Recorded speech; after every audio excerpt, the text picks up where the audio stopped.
فيلمنا بيبدأ مع نورة والدها توبايس وهم بيتسلقوا جبل عالي لحد ما بيوصلوا لقمته، وبيحكي لها والدها قصة خرافية عن العمالقة أو غيلان الأرض. ومن كتر ما نورة سمعت القصة بتكون حافظاها وهي اللي بتحكيها له، وبتكون قصة عن زفاف تم من زمان لغيلان الأرض، وكان في ساعتها 13 غول سكروا لدرجة إن هم نسوا الوقت لحد ما طلعت عليهم الشمس وتحولوا ساعتها لحجر، وهم اللي شكلوا الجبال اللي قدامهم دلوقتي. وبتكون نورة مش مصدقة القصة لحد ما بيطلب منها أبوها إنها تركز في الجبال بقلبها قبل عينيها وتؤمن بوجودهم، وساعتها بتقرر تحدد وشوش العمالقة وبتقرب إن هي تصدق القصة الخرافية. وبعد 20 سنة بتكبر نورة وبتكون عالمة حفريات الديناصورات في ساحل المحيط الأطلسي، وبتكون الجامعة اللي تابعة ليها بتقرر توقف تمويل الحفر الخاص بيها بسبب مرور 6 شهور بدون ظهور أي حفريات أو نتائج إيجابية ليهم، لحد ما بتكتشف بالصدفة هيكل ديناصور موجود في الأرض، وبتنادي على كل فريقها علشان يساعدوها. وبتكون في منطقة تانية عمليات حفر لإنشاء سكك حديدية جديدة، وبتكون خلال الجبل، وبتكون في مظاهرات لوقف تدمير الجبل وإنقاذ الطبيعة. وأثناء التفجير كل النفق اللي المهندسين بنوه بيتهد عليهم فجأة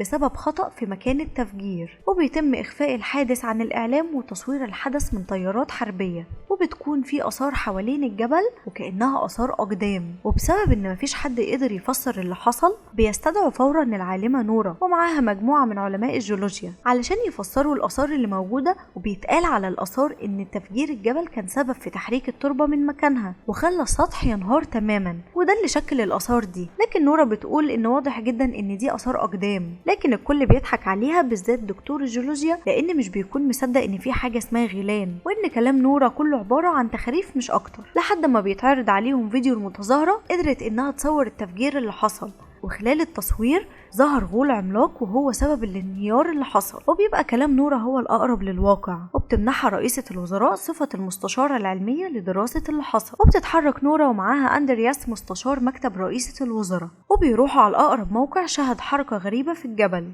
وبيبقى بيت اتشال من مكانه بمنتهى السهولة والمتسبب في كده مجهول. وبيقابلهم في الموقع النقيب كريس من قيادة العمليات الخاصة، وبيتم التحقيق مع أصحاب البيت لو كانوا شافوا المتسبب، وبيقولوا لهم إن الجو كان مليان غيوم كتير وضلم فجأة كأنهم كانوا في ظل الجبل، وإن الجبل نفسه اتحرك وهو اللي دمر بيتهم بالشكل ده. وبعدها استخبوا في بدروم البيت وطلعوا منه لقوا البيت متشال كله من مكانه، وكان فيه آثار أقدام عملاقة. وبتتحرك نورة بالطيارة علشان تمشي ورا الآثار اللي بتختفي فجأة بعد ما بتكون مشت 20 كيلو بدون أي أثر للمتسبب ليها، وما بيكونش فيه آثار للحياة هناك. وساعتها بتقرر نورة إنها لازم تلجأ لوالدها علشان يساعدها، وبيكون والدها بقى كبير في السن وعايش منعزل في بيت لوحده. وأول ما بتروح له بيته بتلاقي عنده كل الأخبار اللي ليها علاقة بغيلان الجبل، وده لأنه الوحيد اللي مؤمن بوجودهم. وبيبقى معلق خبر إيقاف العمل على سكك حديدية في الجبل لسبب مجهول. وبتعرض نورة عليه مقطع تدمير الجبل وشكل الغول العملاق اللي ظهر قدامهم،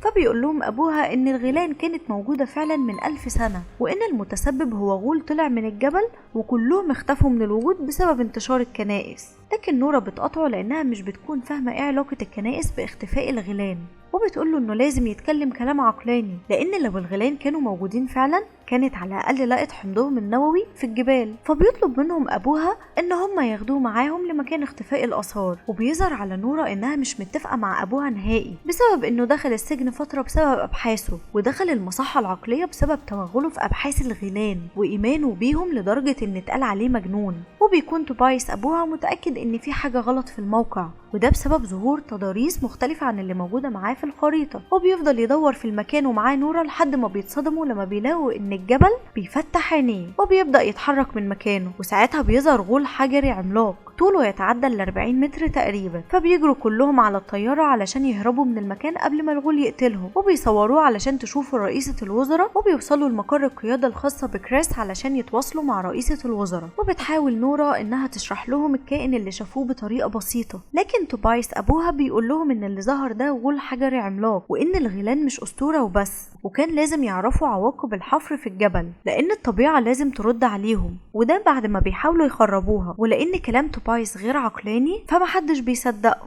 وبيخمنوا انه مخلوق ممكن يموت، وبيتم اسناد المهمة للقوات المسلحة علشان يتخلصوا منه فورا. وبتحاول نورا اقناع كريس ان هو ياخدهم معاه في المهمة، وبتقول له ان هم هيراقبوا اللي هيحصل من بعيد بدون اي تدخل منهم، وبيقول لهم من غير ما اي حد يعرف من رئاسة الوزراء والا هيحصل له مشاكل. فبيطمنوا توبايس وبيقول له ان كده كده هيموت قبل شروق الشمس لان مهمته هتفشل. وبيتم الوصول للموقع المحدد لتجهيز ونشر الأسلحة والدبابات، وفعلا بيبدأ تجهيز المقابلة للغول علشان يقضوا عليه. وبيفضلوا واقفين مستنيين ظهوره، وبيتم منحهم إطلاق النار عليه أول ما بيظهر قدامهم، وبيضربوا عليه بالصواريخ والرصاص لكن بدون أي تأثير، بل بالعكس بيبدأ هو في تدميرهم وتدمير العربيات والدبابات بمنتهى السهولة، لحد ما بيمسك جندي مصاب وبياكله قدام نورا. وكلهم بيحاولوا ان هم يهربوا من الموقع ما عدا توبايس، بيروح وبيقف قدام الغول وبمنتهى الهدوء وبيحاول ان هو يتواصل معاه. وبيبان على الغول الهدوء لحد ما جندي بيضرب عليه رصاص، فبيتعصب الغول وبيضرب توبايس وبيرميه بعيد. فبتجري عليه بنته علشان تطمن عليه، وبيقول لها انها لازم تؤمن وتروح القصر او للملك. وبيموت قدام نورا وبتبقى مش فاهمه كلام والدها. وبترجع نورا على المقر علشان تفكر في اللي حصل وايه سبب ظهور الغول وازاي قادر يتحرك في ضوء الشمس، والمفروض ان ضوء الشمس بيخليه متحجر. وبتفضل تقرا في مذكرات والدها يمكن توصل لحل.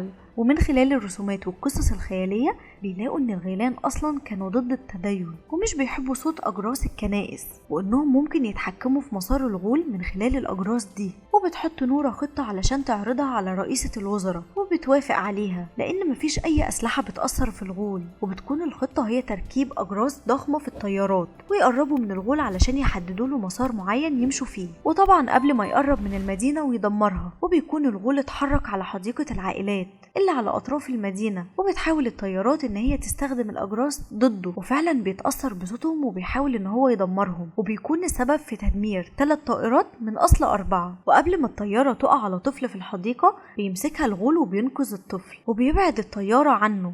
لكن خطة نورا بتفشل لأن الغول بيكمل طريقه ناحية العاصمة ومفيش طريقة متاحة لإيقافه. وبتحاول نورا إقناع رئيسة الوزراء إن هم لازم يدرسوا الغول كويس، وده قبل ما يتحركوا بأي خطوة ضده. لكن الوزيرة بتنهي مساعدتها تماما، وده بيكون بسبب فشل خطتها، وبتأمرها بمغادرة المقر فورا. ولما بيشوف أندرياس تصرف الوزيرة بيقرر إنه يتنازل عن منصبه وبيمشي مع نورا. وبتتجهز رئيسة الوزراء علشان تقول بيان خاص بإخلاء العاصمة لأن الغول متجه ناحيتها ومفيش قدامهم غير محاولة لاستخدام كافة الأسلحة، وخوف على المواطنين بتوع العاصمة لازم يسيبوا بيوتهم فورا، وده قبل اقتراب الغول وبدأ إطلاق النار عليه. وبيكون أندرياس ونورا موجودين سوا علشان يبعدوا عن العاصمة. وبتلاقي نورا اسم شخص اسمه سندن في كتاب والدها والملقب بحامي البوابة، فبيقول لها أندرياس إنه يعرف واحد اسمه سندن شغال في القصر الملكي. وساعتها بتفهم نورا لما قال لها والدها القصر أو الملك، وإنه قصده إن القصر الملكي فيه حل للي بيحصل ده. وبيتحركوا فورا على هناك علشان يقابلوا الشخص اللي اسمه سندن.